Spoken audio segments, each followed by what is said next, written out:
l'honneur, le bon sens, l'intérêt supérieur de la patrie commande à tous les Français libres de continuer le combat là où ils seront et comme ils pourront.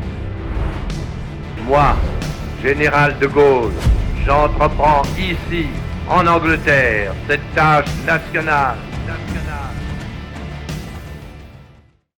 On a été envahi, on a été démembré, et on est toujours là. Tu sais, Pierre Boutan, l'immense maître Pierre Boutan, disait, il avait fait une sorte d'anthologie de tous les mecs qui avaient annoncé la fin de la France depuis le Moyen-Âge. Hein.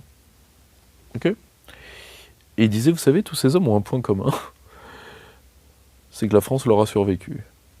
Donc si tu veux, il faut aimer... la France est une grande nation qu'il faut aimer comme on aime les petites nations. Petite nation, c'est pas n'importe quoi comme terme, c'est un terme de Kundera. Les petites nations, c'était ces petites nations d'Europe de l'Est. Donc si tu veux, ce sont des nations fragiles. Le problème, c'est que la France est une grande nation avec un cœur de petite nation. Parce que la France est un équilibre tellement subtil qu'elle peut se défaire. Les grandes nations, qu'on devrait plutôt d'ailleurs appeler grosses nations, si tu veux, elles ont leur complexité, elles ont leur écosystème, elles ont leur biotope. Mais elles n'ont pas cet équilibre interne si fragile que nous avons. Mais d'un côté, cette fragilité a fait que ça fait 15 siècles qu'on est là. Et que tu as parfois des mastodontes, tu sais, c'est comme les grands colosses. Tu sais, moi j'avais des copains gigantesques. Et d'un seul coup, ils ont eu un pépin cardiaque, clac. Tu vois ? Et ben, tu vois, tu as des grands empires qui étaient monstrueux, et en quelques années, balayés. L'Autriche-Hongrie, balayé. L'Empire ottoman, balayé. L'Empire américain, qu'est-ce qu'il en restera ? L'Union européenne, monstre au pied... Enfin, c'est même pas un colosse au pied d'argile, c'est un Frankenstein dont les pieds sont en train de se barrer. Mais tu vois... Nous, il y a cet équilibre subtil, donc je veux dire, tout le monde dit la France est foutue, la France est foutue. Ouais. Quand la France était deuxième puissance mondiale dans les années 60, tu avais des mecs qui disaient qu'elle était déjà foutue. Donc à un moment, il faut savoir, quand la France est envahie, elle est foutue, quand elle est libérée, elle est foutue, quand elle est forte, elle est foutue, quand elle est faible, elle est foutue, bon, elle est toujours foutue. Bon, bah finalement, ça fait 15 siècles qu'elle est foutue. Bon, ça nous réussit à peu près d'être foutue. Tu vois, ce qu'il faut souhaiter aux Français, c'est, tu vois, de sortir de ce que j'appellerais leur salazarisme. Tu sais, Salazar, comment il a détruit le Portugal ? Parce qu'il a achevé le Portugal. C'est que il a beaucoup idolâtré des gloires passées, mais il n'en a pas fait un projet. Or, nous, il faut retrouver la force des anciens pour bander notre arc et pour tirer une flèche vers l'avenir. C'est tout. Si tu veux, le problème des Français, et moi, si tu veux, qui ai vécu en Asie, mais ça te saute aux yeux c'est que les Français ne croient plus en eux-mêmes, mais d'une force. 60 ans qu'on les abrutit, qu'on leur fout les jetons, qu'on leur dit que, comme l'avait dit un jeune énarque reçu à son oral, on lui dit, c'est dans les rapports de jury, hein, définit la France en 2 mots. Il dit collaboration, colonisation. Et ça, c'est aux fonctionnaires, ça. Ça doit être viré dans la seconde. Je dis pas que ça doit être interné, je dis que ça doit être viré. Je veux pas l'interner, c'est payé par la Sécu. Mais, donc, j'ai déjà assez payé pour ces gens-là, merci. Mais, on a développé la haine de soi, on a tout fait pour les briser psychiquement. Tu vois, on n'a pas fait ça aux Russes. On n'a pas fait même ça aux Anglais. Tu vois, tu vois, c'est facile de culpabiliser un peuple. Les Français sont sous camisole. Hein. Tu vois, si tu veux, le problème des Français, c'est ce que je dis souvent, c'est que avec les Français, tu peux jouer au jeu des minorités actives. Le jeu des minorités actives, c'est le jeu SS, sensible et solvable. Donc tu dois trouver un peuple sensible et solvable. Les Français sont les deux. On va prendre 2 contre-exemples. Quand tu vas les pleurer sur la colonisation auprès des Turcs, grands colonisateurs les Turcs ils sont solvables, mais ils ne sont pas sensibles. Les Mongols, immense peuple, grand colonisateur. Eux, ils sont sensibles, ça se voit dans leur art, mais ils sont pas solvables. Donc, résultat, tu as remarqué que les pleureuses vont emmerder ni les Mongols ni les Turcs. Ils viennent nous emmerder, nous. Tu vois, parce que nous, on est sensibles et solvables. C'est-à-dire, j'ai beaucoup souffert, à bout le pognon. Donc, alors que, nous, on a fait, généralement, quand tu connais l'histoire de France, parce qu'il n'y a que de colonialisme, machin, etc., que comparer. Tu vois, tu te rends compte que les Français ont essayé dans leur... On a eu des dialogues compliqués avec les autres ? Oui, tous les dialogues sont compliqués avec l'autre. Tu vois, l'altérité est problématique par nature. Tu vois ? Et on se rend compte de quoi ? C'est que les Français ont rarement eu la main lourde. Parce que nous, on n'est pas un peuple d'assassins. Il y en a en Europe des peuples d'assassins. Nous, on n'est pas des peuples d'assassins. Nous, si tu veux, comme le disait un historien des 500 nations amérindiennes, les Français n'en voulaient pas à nos terres. Ils en voulaient un peu à nos bisons et un peu à nos femmes. Mais on a laissé des petits métis partout. Hein. Ouais. Tu vois, nous, on est comme ça. Mais tu vois, on n'est pas les pires. Tu vois. Alors oui, l'humanité, c'est une histoire de bruit et de fureur. Oui, c'est vrai. C'est une histoire de sang et de merde. Toute l'histoire de l'homme est une histoire de sang et de merde. Et bien, dans toute cette histoire de sang et de merde, on a été des hommes dignes. Contrairement à ce qu'on pouvait penser il y a 20 ans, le mondialisme n'est pas une vue de l'esprit, c'est pas un fantasme, c'est pas un complotisme, c'est une réalité. Alors, comment est-ce que tu pourrais expliquer le phénomène du mondialisme ? Quelle serait ta définition du mondialisme ? Alors, si tu veux, c'est assez simple. J'avais interrogé Henri Laurence dans le temps. Et on en avait convenu, Henri Laurence, donc grand prof au Collège de France sur toute la sphère moyen-orientale. Et en réalité,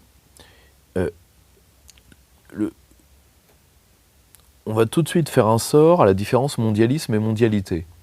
Qu'on ait conscience par humanisme de l'unité planétaire, ok, ça fait depuis la Renaissance au minimum que ce sentiment est en train de naître. Donc si tu veux, c'est pas, je dis pas que c'est mal, c'est très bien, mais c'est pas une nouveauté. Tu as eu des tas de projets humanistes, enfin humanitaristes plutôt, plus ou moins loufoques, dans les années 70. Alors tu en as eu des mignons, tu vois, l'espéranto, des trucs comme ça. Très bien. Et le problème, c'est que au-delà de cette logique, tu as eu une vraie globalisation. Et elle a été l'œuvre de planificateurs américains. Les vrais pères de notre monde, c'est-à-dire ces hommes qui ont fait passer l'Amérique en économie de guerre, qui ont organisé, souvent d'ailleurs contre leur gré, les peuples dans le camp occidental de la guerre froide. La guerre froide, c'est une volonté occidentale. Il faut se mettre à jour de l'historiographie. Staline n'en veut pas. Et pourquoi Staline n'en veut pas ? Parce qu'il vient de perdre 30 millions de fils. S'il les avait pas perdus, peut-être que, mais la Russie sera plus jamais la même. Plus jamais. Et donc, la seule chose que veut Staline, c'est des petits pays, souvent d'ailleurs avec des monarchies de droite. C'est pour ça d'ailleurs qu'en Yougoslavie, il n'est pas si content de ça d'avoir Tito. Il aurait préféré des monarques, même de droite, mais pro-russes, pour avoir un glacis protecteur. C'est tout ce qu'il veut. Hein. Dès la conférence de Téhéran, les Américains enclenchent, on est pourtant qu'en 1942, le virage vers le vrai ennemi, donc le soviétique. C'est terrible. C'est terrible parce que ça va précipiter le monde dans ce qu'est en réalité le mondialisme, c'est-à-dire le mondialisme, c'est un discours qui accompagne un impérialisme. Tout impérialisme a un discours de globalité. La Pax Romana, le fardeau de l'homme blanc civilisateur dans les pas du colon anglais. Dans le cas de l'Amérique, l'American Way of Life et la mondialisation. La mondialisation n'est pas du tout un fait technique. Les gens qui disent ça n'ont aucune connaissance d'histoire des sciences. Ils disent oui, mais on se déplace beaucoup plus vite. Le grand siècle de l'effondrement du temps de transport, c'est pas le 20e, c'est le 19e. Raté. Et le 19e, c'est un siècle de paix relative par l'ordre des nations. Donc c'est tout l'inverse du retour impérial du 20e. Ça n'a rien à voir avec un fait technique. Tu sais, le fait technique t'ouvre des possibles. Tu choisis parmi les possibles. Mais le fait technique ne t'impose pas un possible. Il te les ouvre. Ou il te les ferme. Mais il ne te les impose pas. Il n'y a pas d'idéologie dans le fait technique. Alors, la technique elle-même est une idéologie, mais si tu veux, tu as une préhension idéologique de la technique. Tu vois, la technique est jamais neutre, mais elle ne t'impose pas. Tu vois, c'est pas le stylo qui t'impose l'écriture. Elle est au service de. Tu vois, faut pas oublier qu'à la base, la technique est très largement. On verra avec les machines intelligentes, les automates, on verra. Mais la technique est une prothèse. Généralement, c'est toi qui dictes à ta prothèse. Tout de même. Donc, si tu veux, nous avons, à partir de dispositifs techniques, fait des choix. Et ce choix, ça a été une survivance, un retour hors norme de l'idée d'empire, qui a certainement tué 70 millions de gens au XXe siècle minimum. Peut-être plus. L'Amérique a créé le discours de la mondialisation avec ses corollaires.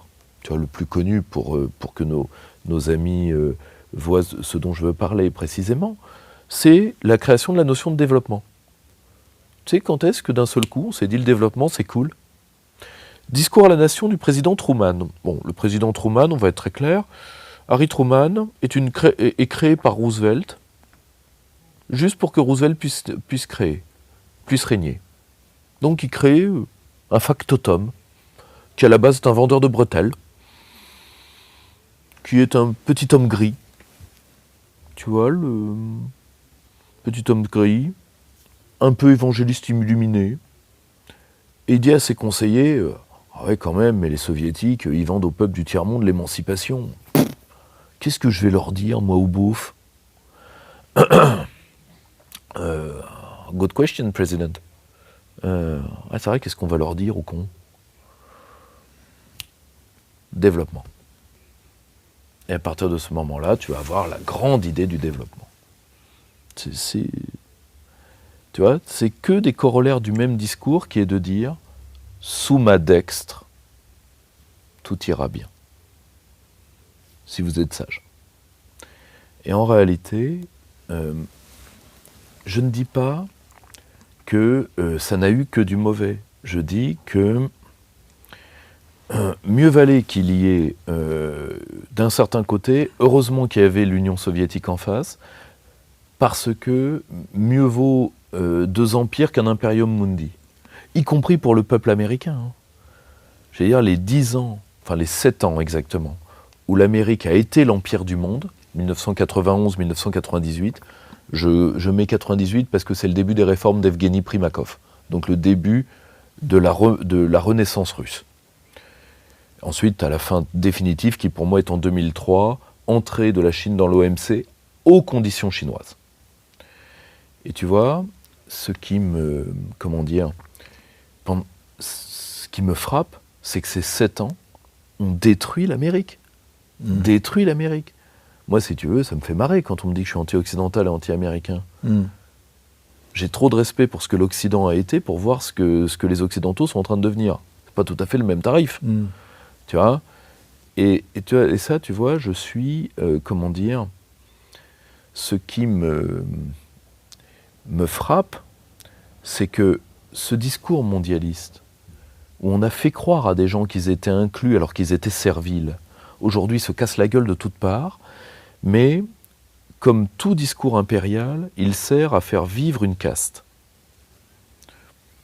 Toute phase de mondialisation a fait vivre des castes. Quelle est-elle, cette caste?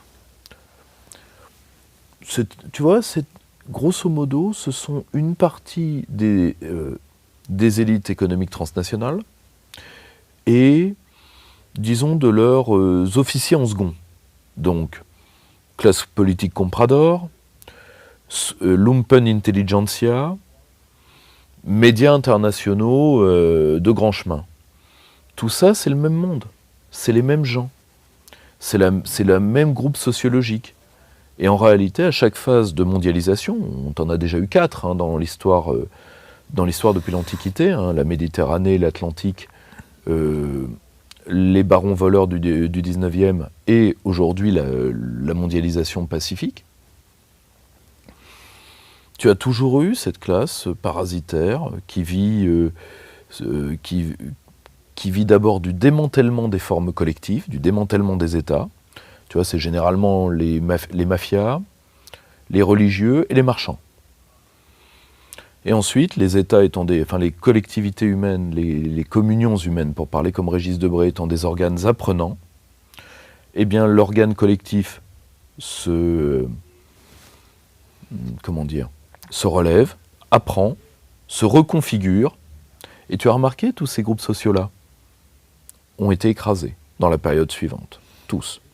Alors parfois, les plus malins se sont tapés les plus petits.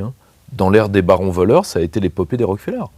C'est-à-dire de se taper tous les... Mais à côté des Rockefeller, tu en avais des tas. Ils ont tous disparu, quasiment. Et bien là, c'est pareil. Tu vas avoir une classe comprador internationale.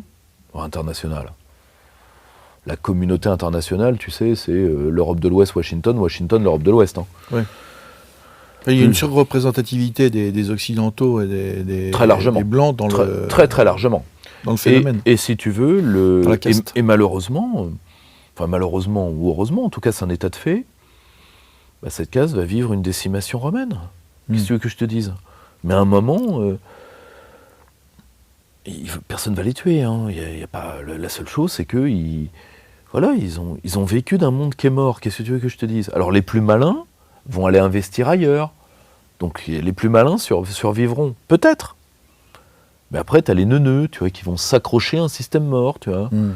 Tu vois, c'est l'autre abruti de commissaire européen à la défense, c'est-à-dire un poste, tu vois, qui est l'équivalent de prof de gym à Normal Sup ou de prof de philo en classe de MMA. Tu vois, le mec, bonjour, je sers à rien,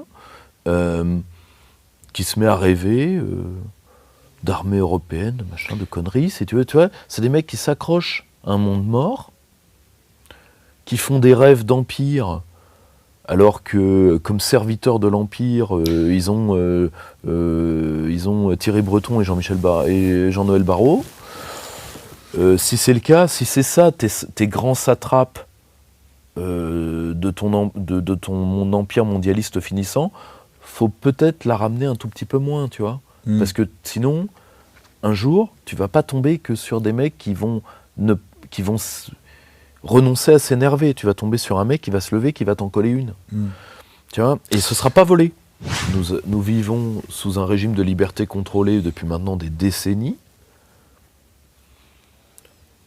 Prenons l'exemple de la France. Nous sommes une démocratie libérale qui a 5 lois qui encadrent rien que la liberté d'expression. Les lois Pleven, Guesso, Lelouch, Perben II et Taubira. Quelle démocratie libérale a 5 lois sur la liberté d'expression et d'opinion? Tu vois? Mais visiblement, ça suffit pas, puisque quand même. Ah mais non, parce qu'ils en préparent d'autres. Ah mais non, mais ils en préparent d'autres. Et puis après, t'as les règlements européens qui sont encore pires, etc. Et tu te dis, vous vous racornissez sur ce qui reste de l'Empire mourant. La seule chose que vous allez... Alors certes, vous allez faire du dégât humain. De toute façon, vous savez faire que ça maintenant.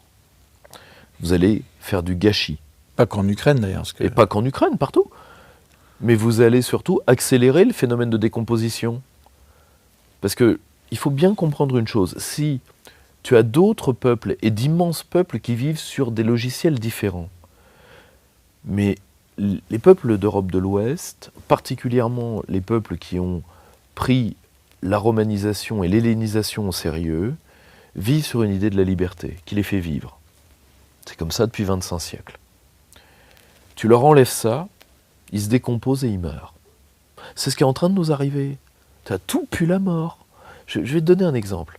Un de mes camarades qui se reconnaîtra, qui verra cette vidéo, c'est quelqu'un auquel je tiens beaucoup, remarquable spécialiste de l'Europe de l'Est, me racontait qu'un de ses amis, qui est non moins remarquable, qui d'un seul coup a changé de vie, il est parti en Afrique. Et là, il arrive à Roissy, et il a cette phrase terrible: « Tout est moche, tout est gris, tout est triste. »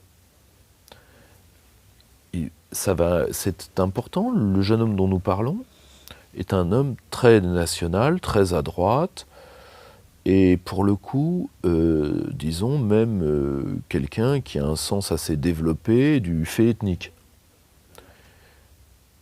Et bien pourtant, lui qui pourtant a vraiment, il n'était pas pro-africain à la base, eh bien il se dit, je préfère encore ça que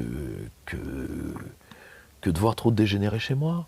Parce que le souci, c'est que tout pue la mort. Dans un système comme celui-là, tout pue la mort.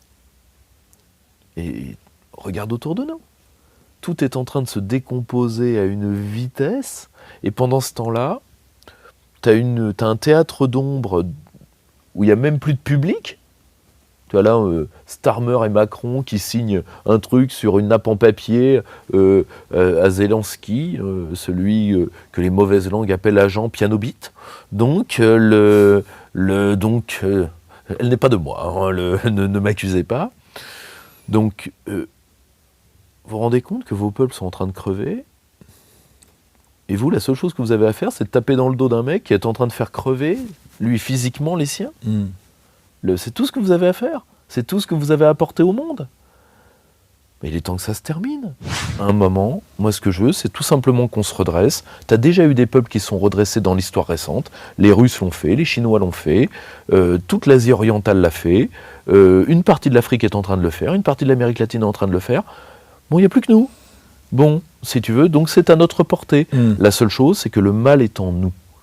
Et moi, tout ce que je veux, c'est qu'on l'extirpe, qu'on sache qu'on est imparfait, qu'on a des tendances, mais à un moment, tu vois, tu sais, pendant très longtemps, pour défendre les miens, je n'ai pas voulu comprendre ce que certains amis me disaient.